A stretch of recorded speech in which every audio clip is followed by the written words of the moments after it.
सर्वेभ्यो नमो नमः। संस्कृत सीखो के यूट्यूब पटल पर मैं प्राध्यापक कृष्ण वशिष्ठ आप सभी का हार्दिक स्वागत और अभिनंदन करता हूं।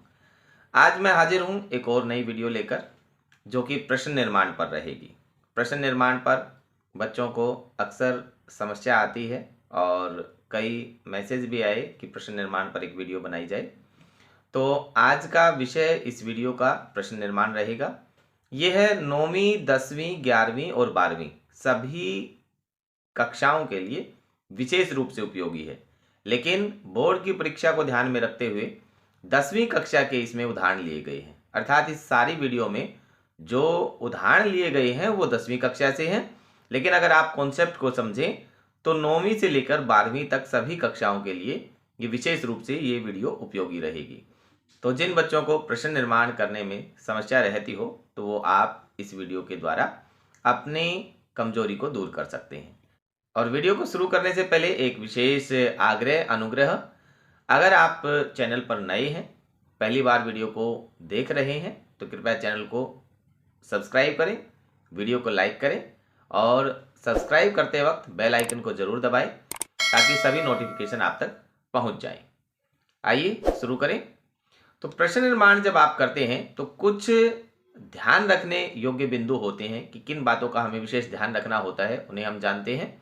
पहली बात तो यह है कि रेखांकित शब्द या स्थूल पद जिस लिंग विभक्ति और वचन का होता है, प्रश्नवाचक शब्द भी उसी लिंग विभक्ति और वचन का होना चाहिए। कि जो रेखांकित शब्द या स्थूल पद जिसमें आपसे प्रश्न पूछा गया है वो जिस लिंग विभक्ति और वचन का हो, तो प्रश्नवाचक जो शब्द आप बनाएंगे, प्रश्न निर्माण जब जिस शब्द में आप करेंगे तो वो भी उसी लिंग विभक्ति और वचन का होना चाहिए। रेखांकित शब्द और स्थूल पद क्या है, इसमें इसको जाने। रेखांकित शब्द वो शब्द है जिसके आधार पर आपको प्रश्न निर्माण करना है।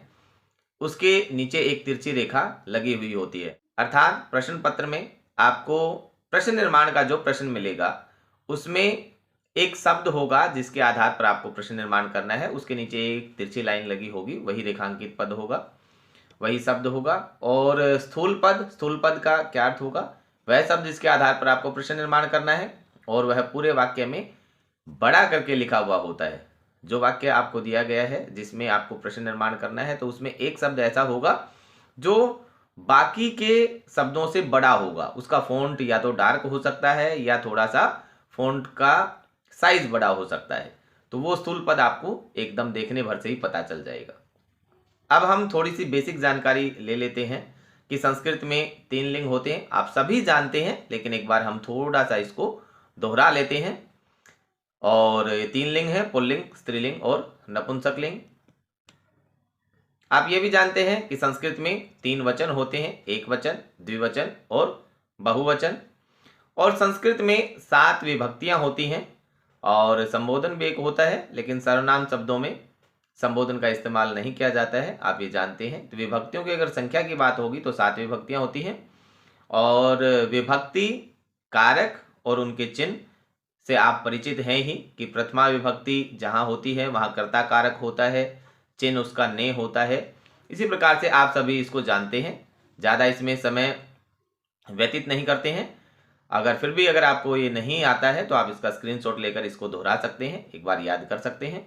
अब देखते हैं कि जब प्रश्न निर्माण करना होता है तो प्रश्न निर्माण करने के लिए प्रश्नवाचक शब्दों का भी इस्तेमाल किया जाता है। जैसे आप अंग्रेजी भाषा में जानते हैं कि WH फैमिली होती है, हूँ, वाई, वेयर, व्हेन, इस प्रकार से WH फैमिली है जो कि प्रश्न का निर्माण करते हैं। उन शब्दों के रखे जाने से या होने से हमें ये एहसास होता है कि जरूर कोई ना कोई प्रश्न पूछा गया है। तो ऐसे ही संस्कृत भाषा की जो WH फैमिली है, वस्तुतः है नहीं, लेकिन मैं आपको बस याद करने के लिए कह रहा हूँ कि संस्कृत भाषा की जो WH फैमिली है वो किम का शब्द रूप है और जो कि तीनों लिंगों में चलता है। तो आप ये जान लें कि संस्कृत भाषा की WH फैमिली यानी कि प्रश्न निर्माण करने के लिए जिस शब्द रूप को आपको याद करना है वो किम का शब्द रूप है और ये तीनों लिंगों में होता है। इसको आप अच्छे से याद करते हैं तो आप प्रश्न निर्माण बहुत अच्छे से कर पाएंगे। तो आइए इसको जान लेते हैं। किम का जो शब्द रूप है वो पुल्लिंग में किस प्रकार से चलता है, आपकी स्क्रीन पर आपके सामने है। और एक चीज़ और आपको मैं बता देता हूँ, और मैंने अभी थोड़ी देर पहले ही बताया था कि संबोधन जो है वो सर्वनाम शब्दों में नहीं होता है, और किम जो है वो सर्वनाम शब्द है। नपुंसक लिंग में किम शब्द के किम के कानी ऐसे रूप चलते हैं, और तृतीया ऑनवर्ड्स यानी कि तृतीया से शुरू करके आगे तक सप्तमी तक वो पुल्लिंग के समान ही चलते हैं। आप अच्छे से इसे भी जानते हैं। और स्त्रीलिंग जो शब्द है किम का, वो इस प्रकार से चलता है का के काह, काम के काह। आप अच्छे से जानते हैं। अगर फिर भी अगर आपको याद नहीं है तो वीडियो को एक बार पॉज करके इसे अच्छे से दोहरा ले। अगर इसको सारे को हम बोलेंगे तो समय ज़्यादा चला जाएगा, वीडियो लंबी हो जाएगी। तो इस प्रकार से पहले आपको इनको याद करना है, अच्छे से याद करना है, उसके बाद आप प्रश्न निर्माण कर पाएंगे। तो आइए अब हम जानते हैं प्रथमा विभक्ति के जो प्रश्न निर्माण है वो किस प्रकार से किए जाते हैं, और उन उदाहरणों को भी लेंगे जो 10वीं कक्षा की संस्कृत की पाठ्य पुस्तक शेमुशी भाग 2 में प्रश्न निर्माण में प्रथमा में कौन कौन से उदाहरण आए हैं उनको हम लेते हैं। अब इस चीज को आप समझना कि जैसे लिखा हुआ है कक्षा 10 पाठ 1 सूची पर्यावरणम, ऐसे सभी उदाहरणों का मैंने संदर्भ दिया है कि ये कौन से पाठ के किस प्रश्न में लिया गया है। तो इसको मैं बार बार रिपीट नहीं करूंगा, सीधा मैं प्रश्न पर आ जाऊंगा। ये केवल आपके संदर्भ के लिए है कि आप उस पाठ में उसको देख पाए और अच्छे से दोहरा पाए। तो 7वां प्रश्न ये है कि पाषाणी सभ्यतायाम लता तरु गुल्माः प्रस्तर तले पिष्टाः सन्ति। तो लता तरु गुल्माः यहाँ आपको रेखांकित किया गया है, रेखांकित शब्द दिया गया है, और इसके जगह पर आपको प्रश्न निर्माण करना है। तो जैसे मैंने बताया था कि किम शब्द के रूप तीनों लिंगों में चलते हैं, और जिस लिंग वचन और विभक्ति में आपका प्रश्न होता है, प्रश्न निर्माण के लिए जो रेखांकित या स्थूल पद होता है, उसी लिंग विभक्ति और वचन में आपको उसका उत्तर देना होता है। तो अब आप देखें लता तरु गुल्म ये शब्द है, और ये राम की तरह बालक की तरह इसके रूप चलते हैं। ये पुल्लिंग शब्द हुआ, तो रामः रामौ रामाः, बालकः बालकौ बालकाः, इस प्रकार से इनके रूप चलते हैं। तो लता तरु गुल्मः गुल्मौ गुल्माः ऐसे रूप बने। तो अब ये पुल्लिंग का बहुवचन का रूप हुआ। तो उसी प्रकार से हमने जो प्रश्न का निर्माण करना है वो भी पुल्लिंग का बहुवचन का ही रूप उसी विभक्ति और वचन से हमें लेना होगा। तो कह कौ के, ये आपको स्क्रीन पर दिख रहा है कि पुल्लिंग में किम शब्द के रूप चलते हैं कह कौ के। तो इसका उत्तर हो जाएगा के। अगला उदाहरण देखें। अगला उदाहरण है तत्र राज सिंहो नाम राजपुत्रः वसति स्म। अब राज सिंह को स्थूल करके दिया गया है, इसकी जगह पर आपको प्रश्न निर्माण करना है। तो वस्तुतः आप देख पा रहे हैं, आपने संधि को पढ़ा है और उसमें विसर्ग संधि में विसर्ग का ओ हो जाता है। तो यहाँ भी राज सिंह शब्द है वस्तुतः, और विसर्ग का ओ हुआ है। तो राज सिंह जैसे बालकः ऐसे बनता है, तो ये पुल्लिंग का एक वचन का रूप हुआ, तो इसका आंसर बन जाएगा कह। तो इसे अगर आप को भी लिखना चाहें तो लिख सकते हैं, आप वहां भी प्रश्न निर्माण में भी विसर्ग का ओ कर सकते हैं, लेकिन कह ऐसा लिखेंगे तो भी उत्तर आपका सही रहेगा। अगला उदाहरण देखते हैं। अरयः व्यायामिनम न अर्दयन्ति। तो अरि अरि अरयः ऐसे रूप चलते हैं, अर्थात ये बहुवचन का रूप है, तो इसमें उत्तर बन जाएगा के। बहुवचन का ही हम प्रश्न निर्माण करेंगे। अगला उदाहरण देखें। सुराधिपः ताम अपृच्छत्। अब सुराधिपः ये स्थूल पद है, तो आप देख पा रहे हैं जैसे हमने राज सिंह किया था, बालकः रामः सुराधिपः ये सभी एक प्रकार से ही है। तो हमें पुल्लिंग का ही एक वचन लेना पड़ेगा। वो पुल्लिंग का एक वचन क्या है? कह। तो इसका उत्तर बन जाएगा कह। अगला उदाहरण है विचित्र साक्षी नामक पाठ से। न्यायाधीशः बंकिम चंद्रः आसीत्। तो न्यायाधीश बंकिम चंद्रः, बंकिम चंद्रः पुल्लिंग का एक वचन, तो उत्तर बन जाएगा क्या? कह। अगला उदाहरण देखें। अगला उदाहरण है विमूढ़धीः पक्वम फलम परित्यज्य अपक्वम फलम भुंक्ते। तो विमूढ़धीः ये भी इसका उत्तर बनेगा कह। संसारे विद्वांसः, अब विद्वांसः शब्द वही विद्वान विद्वांसौ विद्वांसः बहुवचन में आ गया, तो बहुवचन में हो जाएगा के। अगला उदाहरण देखिए, वैज्ञानिकाः कथयन्ति यत्। वैज्ञानिकाः, वैज्ञानिकः, वैज्ञानिकौ, वैज्ञानिकाः, बहुवचन आया तो बहुवचन का प्रश्न निर्माण बनता है के। अगला उदाहरण देखिए, प्राणेभ्योऽपि प्रियः सुहृत्। अब सुहृत् शब्द है, ये पुल्लिंग का एक वचन है तो प्रश्न निर्माण बनेगा कः।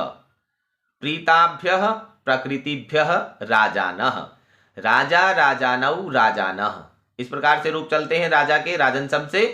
तो राजान है, बहुवचन है तो बहुवचन का क्या बनता है के।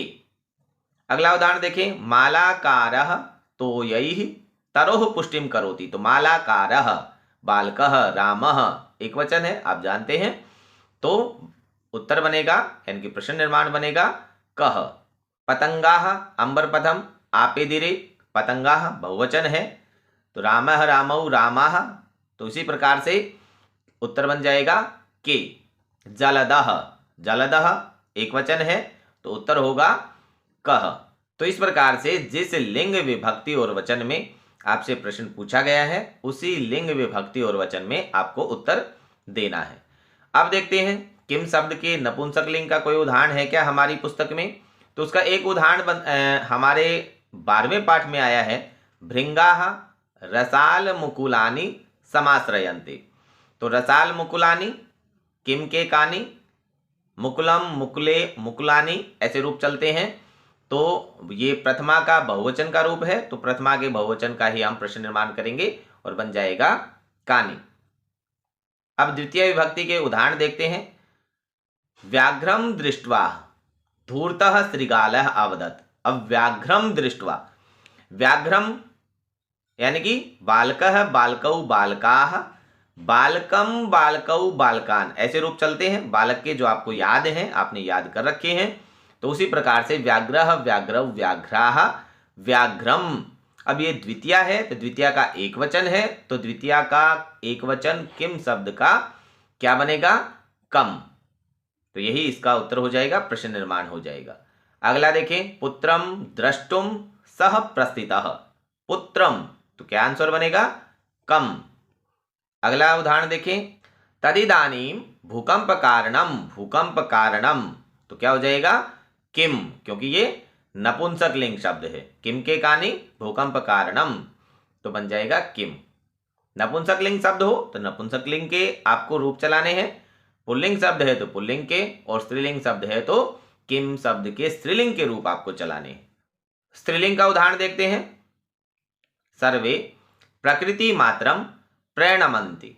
अब यहां प्रकृति मात्रम, प्रकृति माता, माता शब्द स्त्रीलिंग है तो द्वितीय एक वचन बन जाएगा काम।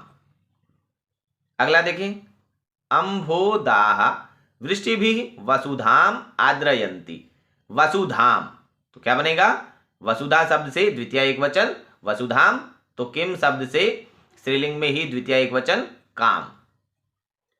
आगे देखें तृतीय विभक्ति के उदाहरण। तो तत्वार्थस्य निर्णयः विवेकेन। विवेक शब्द पुल्लिंग एक वचन है तो आप किम शब्द का पुल्लिंग तृतीय एक वचन को ही देखेंगे तो बनेगा केन। अगला उदाहरण, शिविना विना इदम दुष्करम कार्यम कः कुर्यात्। तो शिविना विना, शिवि शब्द से तृतीय एक वचन पुल्लिंग में, तो इसका उत्तर क्या बनेगा, प्रश्न निर्माण बनेगा केन। आगे, आत्महितैषिभिः सर्वदा व्यायामः कर्तव्यः। आत्महितैषिभिः, तो आत्महितैषी शब्द से तृतीया बहुवचन, तो ऐसे ही किम शब्द का तृतीय बहुवचन क्या बनेगा कैः। बुद्धिमती चपेटया पुत्रौ प्रहृतवती। बुद्धिमती चपेटया, तो स्त्रीलिंग का तृतीय एक वचन बन जाएगा कया। भार वेदनया, भार वेदना शब्द है ये भी स्त्रीलिंग है तो भार वेदनया यानी कि तृतीय एक वचन, तो स्त्रीलिंग का किम शब्द का तृतीय एक वचन बना कया, भार वेदनया कया। अब चतुर्थी विभक्ति के उदाहरण देखते हैं।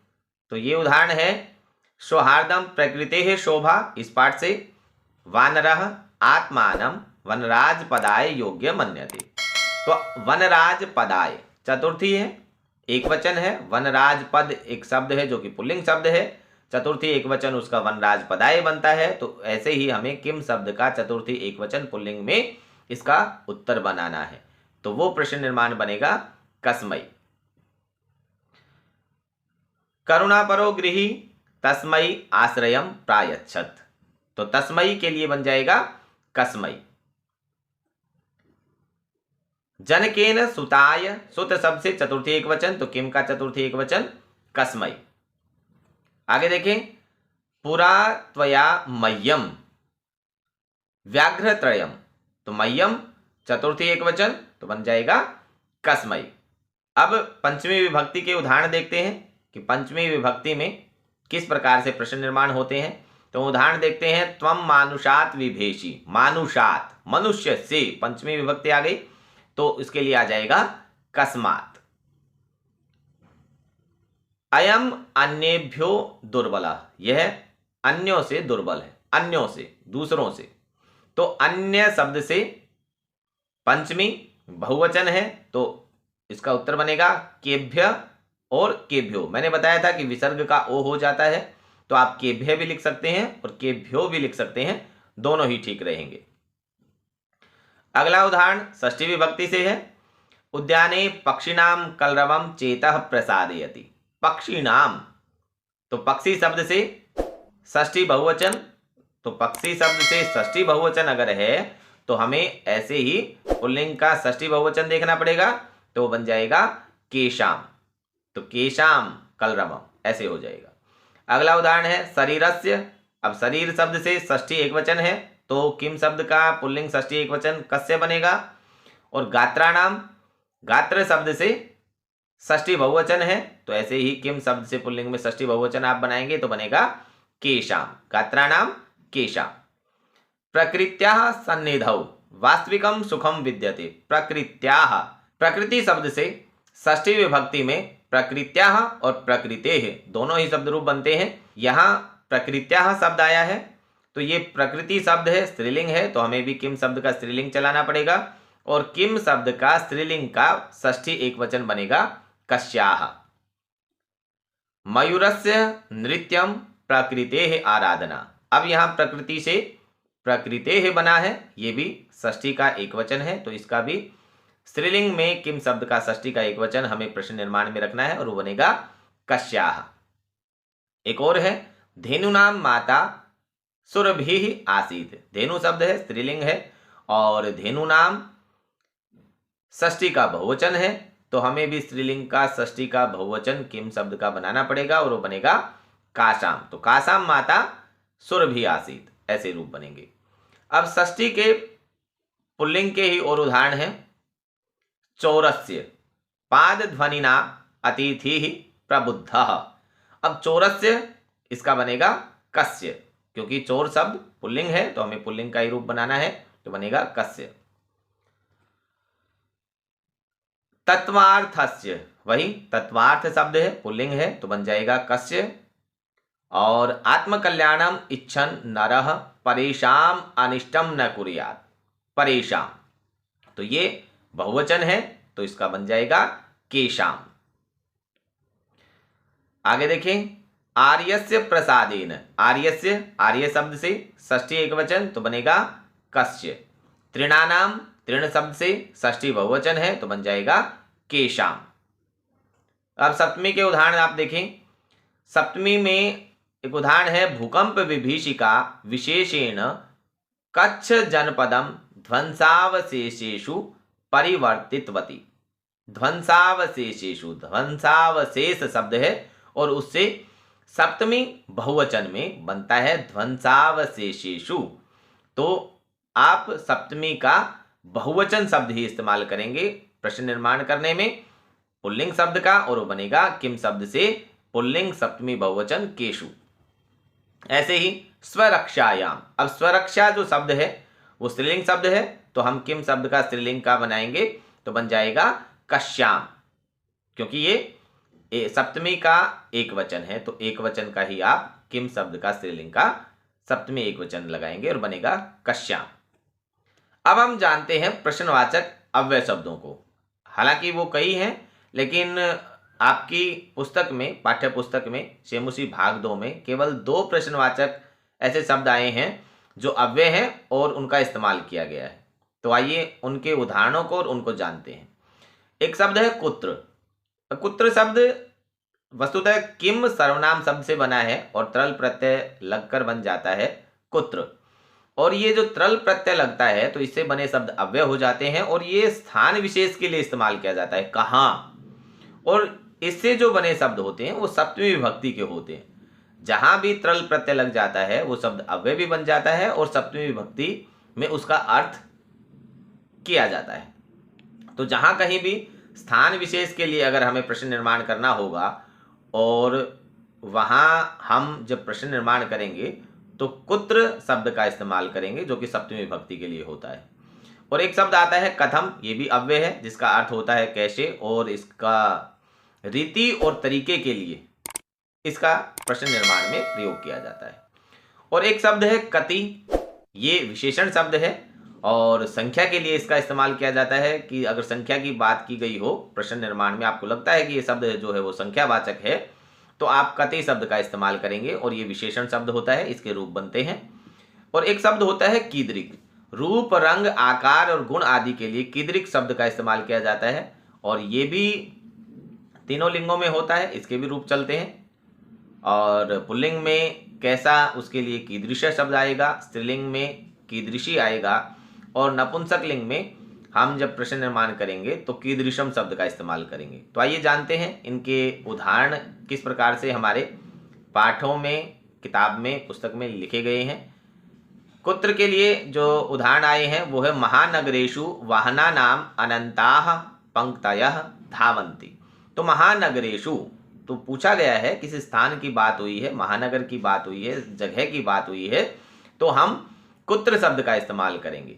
और कुत्र शब्द आप जानते हैं अव्यय होता है तो इसमें विभक्ति नहीं आएगी।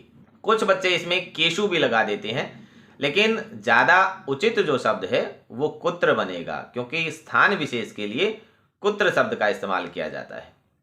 आगे देखें, धैर्यवान लोके परिभवम न प्राप्नोति। और ये भी आप देख भी पा रहे होगे कि महानगरेषु, लोके, इन सब में सप्तमी विभक्ति है। तो कुत्र जो शब्द है वो सप्तमी विभक्ति में ही प्रयोग किया जाता है। तो लोके की जगह पे आप करोगे कुत्र। आप इन्हें इस प्रकार से भी याद कर सकते हो कि कुत्र शब्द के ये जो उदाहरण है, मैंने सभी को एक साथ रख दिया है, तो इनको भी याद कर सकते हो कि अगर ये उदाहरण आ जाए पेपर में तो आपको इनकी जगह पर कुत्र प्रश्न निर्माण करना है। अगला है विचित्र साक्षी का, उभौ शवम चत्वरे स्थापितवन्तौ। चत्वरे, चबूतरे पर, तो सप्तमी विभक्ति और चत्वरे के स्थान पर आप प्रश्न निर्माण करेंगे कुत्र। अगला है विवसाः प्राणिनः आकाशे पिपीलिकाः। आकाशे, आकाश शब्द से सप्तमी एकवचन, तो आकाशे के स्थान पर आप कुत्र लगा देंगे। अगला एक और है चातकः वने वसति। कहाँ पर? वन में, तो वने शब्द के लिए भी आप लगाएंगे कुत्र। एक कथम शब्द का भी कथम जो अव्यय शब्द है उसका भी एक उदाहरण आता है जन्नी तुल्य वत्सला में। सह कृच्छ्रेण भारम उद्वहति। तो ये स्थूल पद है कृच्छ्रेण, तो इसके स्थान पर आप उत्तर बनाएंगे, प्रश्न निर्माण बनाएंगे कथम। कति शब्द के लिए भी एक उदाहरण हमारे जन्नी तुल्य वत्सला पाठ में है और वहाँ है सहस्राधिकेषु पुत्रेषु सत्सु अपि सा दुखी आसीत। तो सहस्राधिकेषु, तो इसके लिए हम शब्द इस्तेमाल करते हैं कति।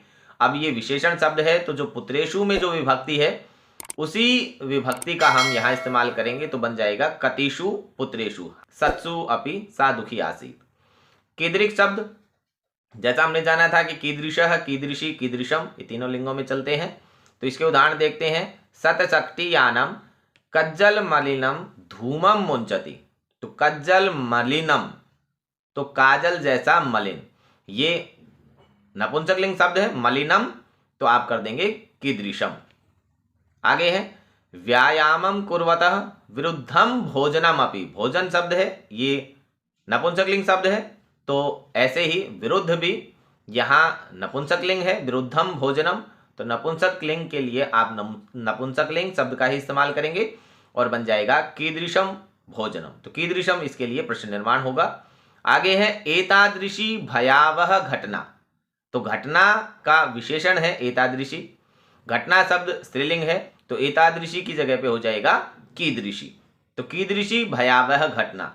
तो इस प्रकार से आज हमने 10वीं कक्षा के उदाहरणों के साथ प्रश्न निर्माण को जाना। इसमें लिए गए उदाहरण तो सारे 10वीं कक्षा से हैं, लेकिन अगर आप अच्छे से समझें और इनको बनाना सीखें तो ये 9वीं कक्षा से लेकर 12वीं कक्षा तक सभी कक्षाओं के लिए विशेष रूप से ये उपयोगी है। तो आपको वीडियो कैसा लगा आप कमेंट बॉक्स में ज़रूर बताएं और वीडियो को लाइक करें, शेयर करें, चैनल को सब्सक्राइब करें, बेल आइकन को दबाएं। सर्वेभ्यो नमो नमः।